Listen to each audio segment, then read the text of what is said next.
दिल्ली के मुख्यमंत्री अरविंद केजरीवाल ने एक बार फिर सुप्रीम कोर्ट का रुख किया है। केजरीवाल ने दिल्ली आबकारी नीति मामले में कोर्ट में याचिका दाखिल कर अंतरिम बेल को 7 दिन बढ़ाने की मांग की है। सुप्रीम कोर्ट ने इस मामले में केजरीवाल को चुनाव प्रचार के लिए 1 जून तक सशर्त अंतरिम जमानत दी है। उन्हें 2 जून को सरेंडर करना है। केजरीवाल ने अपनी याचिका में दावा किया है कि गिरफ्तारी के बाद उनका 7 किलो वजन घटा है। इतना ही नहीं, उनका कीटोन लेवल भी बढ़ा है। ऐसे में ये लक्षण किसी गंभीर के हो सकते हैं। मैक्स के डॉक्टरों ने जांच की है। अभी पीईटी, सीटी स्कैन और कई टेस्ट करवाने की जरूरत है। ऐसे में इन जांचों को कराने के लिए सीएम केजरीवाल ने 7 दिन की मांग की है। विज्ञापन पर रोक के मामले में बीजेपी को आज बड़ा झटका लगा। सुप्रीम कोर्ट ने पश्चिम बंगाल बीजेपी की याचिका सुनने से मना कर दिया और कोलकाता हाई कोर्ट में बात रखने की सलाह दी। कोर्ट ने कहा कि विज्ञापन पहली नज़र में अपमानजनक लगते हैं। अभी जब हाईकोर्ट ने सुनवाई लंबित है तो आप वहां अपनी बात रखिए। दरअसल बीजेपी ने पश्चिम बंगाल के मुख्यमंत्री ममता बनर्जी की तृणमूल कांग्रेस के खिलाफ अपने विज्ञापन पर कलकत्ता हाईकोर्ट की रोक को चुनौती दी थी। बीजेपी का कहना था कि कलकत्ता हाईकोर्ट ने बिना उसका पक्ष सुने एक तरफा आदेश दे दिया है। राज्य सरकार के भ्रष्टाचार को उजागर करने वाले यह विज्ञापन तथ्यों पर आधारित है।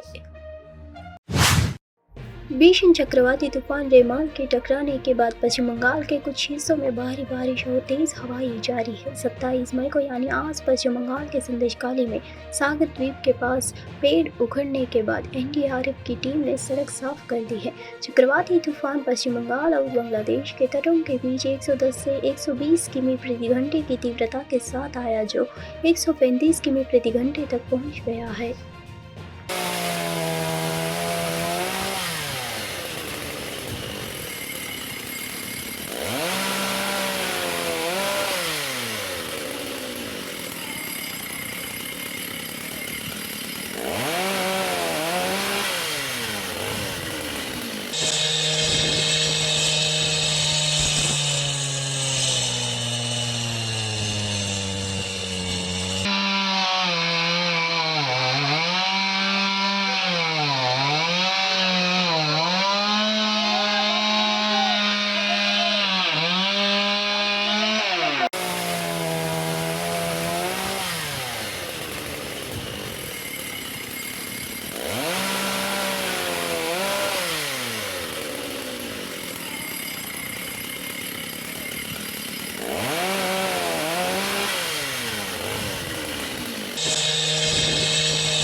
भारत पाकिस्तान स्थिति जैसलमेर बॉर्डर पर सीमा सुरक्षा बल का एक जवान शहीद हो गया है।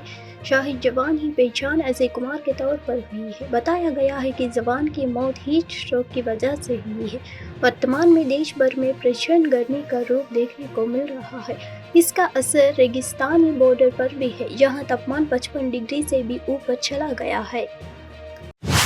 मुख्यमंत्री नीतीश कुमार ने कहा कि एनडीए सरकार ने बिहार में हर क्षेत्र में विकास कर तस्वीर बदल दी है और इस बार एनडीए लोकसभा की 400 सीट से ज्यादा सीटों पर जीत दर्ज कर देश के विकास को एक नई रफ्तार देगा। इससे बिहार का भी और विकास होगा। उन्होंने कहा कि हमारा संबंध भाजपा से पहले से है। बीच में कुछ गड़बड़ी हो गई थी, अब वह गड़बड़ी नहीं होगी। अब हम हमेशा साथ ही रहेंगे। उन्होंने कहा कि हमारी सरकार के कार्यकाल में 8 लाख लोगों को नौकरियां दी गई है। विधानसभा चुनाव के पहले और बहालियां होगी। मुकेश अंबानी और नीता अंबानी के छोटे बेटे अनंत अंबानी भी अपने लाइफ के नए चैप्टर को शुरू करने जा रहे हैं। वह अपनी मंगेतर राधिका मर्चेंट से इस साल जुलाई में शादी के बंधन में बांधने जा रहे हैं। लेकिन इससे पहले इस होने वाले दूल्हा दुल्हन के लिए अंबानी परिवार ने ग्रैंड प्री वेडिंग फंक्शन का आयोजन किया है। जी हाँ, दूसरी बार इस कपल की प्री वेडिंग होने जा रहा है, जिसके लिए अंबानी मर्चेंट और बॉलीवुड के कई सेलेब्स ने उड़ान भर ली है। इन सब के बीच अब ग्रैंड प्री वेडिंग फंक्शन का इनविटेशन कार्ड वायरल हो रहा है, जिसे देखकर आपके होश उड़ने वाले हैं। मुकेश अंबानी ने अपने बेटे और होने वाली बहू के लिए इटली के क्रूज पर ग्रैंड प्री वेडिंग फंक्शन रखकर शानदार सरप्राइज दिया है। एक क्रूज इटली से फ्रांस तक की यात्रा के लिए निकलेगा और इस दौरान अंबानी परिवार समुद्र के बीचों बीच जश्न मनाते नजर आएंगे।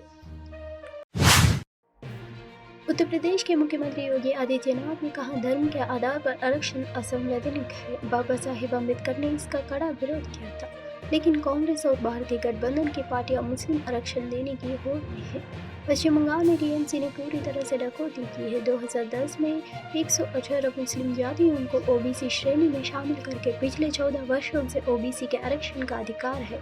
हम कोलकाता उच्च न्यायालय को धन्यवाद देना चाहते हैं, जिसने टीएमसी के इस प्रकार के असंवैधानिक कृत्य पर कड़ा प्रहार किया है।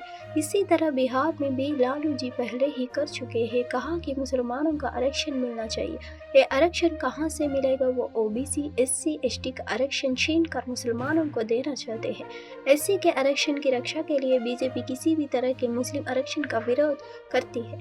एसटी और ओबीसी और दूसरा मुस्लिम आरक्षण भी असंवैधानिक है, और अगर इस तरह की कृपता थोपने की कोशिश की गई तो देश की अखंडता पर असर पड़ेगा। धर्म के आधार पर आरक्षण यह असंवैधानिक है। बाबा साहब भीमराव अम्बेडकर जी ने भारत की संविधान सभा में इसका पुरजोर विरोध किया था। कांग्रेस की जब आंध्र प्रदेश में सरकार थी, उन्होंने वहाँ के ओबीसी के आरक्षण को मुसलमानों को दिया था। कांग्रेस की कर्नाटक सरकार ने मुसलमानों की सभी जातियों को ओबीसी में शामिल करके ओबीसी के आरक्षण में सेंध लगाया है। Bharatiya Janata party SC, ST और ओबीसी के आरक्षण को सुरक्षित रखने के लिए किसी भी प्रकार के मुस्लिम आरक्षण का विरोध करती है। अगर इस प्रकार की कुप्रथा को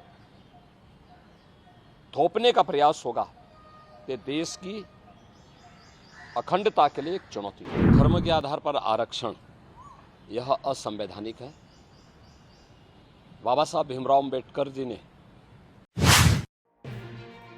भारत की सबसे बड़ी बंदरगाह और logistics company Adani ports and special economic zone limited के प्रमुख मुंद्रा पोर्ट ने भारतीय बंदरगाह पर अब तक के सबसे बड़े कंटेनर जहाज का स्वागत करके एक और रिकॉर्ड बनाया है। जहाज MSC अन्ना 26 मई को बंदरगाह और देश के समुद्री उद्योग दोनों के लिए एक महत्वपूर्ण मील का पत्थर साबित हुआ। 399.98 मीटर की कुल लंबाई के साथ MSC अन्ना की क्षमता 19,200 TEU है, जो इसे भारतीय बंदरगाह पर जाने की क्षमता के हिसाब से सबसे बड़ा कंटेनर जहाज बनाती है। इसका आगमन ड्राफ्ट 16.3 मीटर है, जिसे केवल अदानी पोर्ट्स मुद्रा में ही समायोजित किया जा सकता है, क्योंकि भारत में कोई भी अन्य बंदरगाह गहरे ड्राफ्ट जहाज को खड़ा करने में सक्षम नहीं है। अपने प्रवास के दौरान अपेक्षित विनिर्माण के 12,500 TEU है, जो बड़े कार्गो को कुशलतापूर्वक प्रबंधित करने की मुद्रा पोर्ट की क्षमता को रेखांकित करता है। जुलाई 2023 में अदानी पोर्ट्स मुद्रा ने दुनिया के सबसे लंबे कंटेनर जहाज़ों में से एक MV MSC हम्बर्ग को बर्थ करके एक रिकॉर्ड बनाया, जिसकी कुल लंबाई 399 मीटर और क्षमता 16,652 TEU है।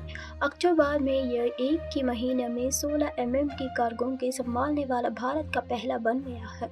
इसके अलावा इसका कंटेनर टर्मिनल CT3 एक वर्ष में 3 मिलियन TEU का प्रबंधन करने वाला भारत का पहला टर्मिनल बनकर एक महत्वपूर्ण मील का पत्थर तक पहुंच गया है। टर्मिनल ने नवंबर में 3 लाख से अधिक TEU का मासिक हैंडलिंग रिकॉर्ड भी हासिल किया, जो भारत में किसी भी टर्मिनल द्वारा सबसे अधिक है।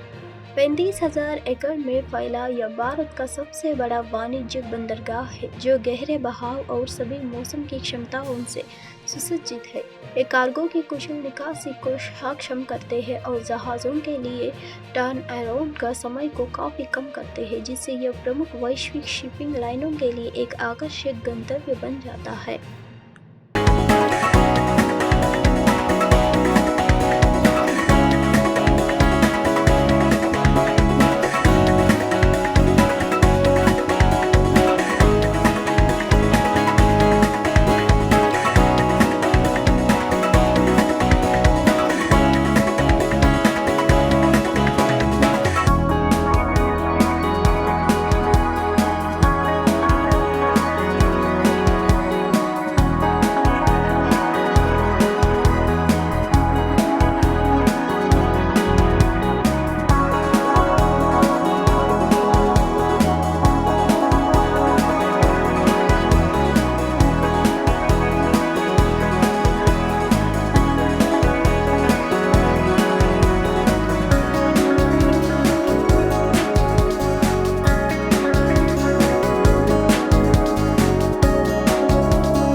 भारत मौसम विज्ञान विभाग ने मानसून को लेकर बड़ा अलर्ट जारी किया है। आईएमडी के मुताबिक अगले 5 दिनों में केरल में मानसून की दस्तक हो सकती है। मौसम वैज्ञानिकों का कहना है कि इस दौरान केरल में मानसून की शुरुआत के लिए परिस्थितियां अनुकूल होने की संभावना है। आंध्र प्रदेश के गुंटूर जिला स्थित भारत मौसम विज्ञान विभाग केंद्र के मुताबिक अगले 5 दिनों के दौरान केरल में मानसून की शुरुआत के लिए परिस्थितियां अनुकूल होने की संभावना है। वैज्ञानिकों का कहना है कि दक्षिण अरब सागर के कुछ और हिस्सों, मालदीव के शीर्ष हिस्सों और कोमोरिन क्षेत्रों में दक्षिण पश्चिम मानसून के आगे बढ़ने की संभावना है।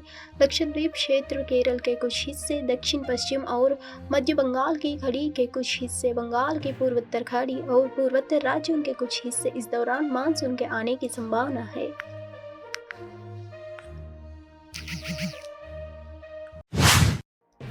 बॉलीवुड अभिनेता जानवी कपूर और राजकुमार राव को अपनी आगामी रिलीज मिस्टर का प्रचार करते हुए मुंबई में देखा गया और श्रीमती माही जानवी कपूर ने गर्मियों के लिए तैयार नियान हरे रंग की शिफॉन साड़ी पहनी थी, जबकि राजकुमार राव ने नीली डेनिम जीन्स के साथ कैजुअल शर्ट पहनी थी। दोनों कलाकारों ने बड़े प्यार से पेपराजी को पोज दिया। एंड मिसेज माही 31 मई को बड़े पर्दों पर रिलीज होने के लिए तैयार है। हाँ ओहो नाइस लुक बस बस Janhvi ji yes Vikrant yes nice Rao Saheb इथे बघा राव साहेब इथे राज भाई यहाँ पर समोर समोर राव साहेब इथे thank you yes yes nice look यहाँ पे जानवी जी नाइस लुक ये सोलो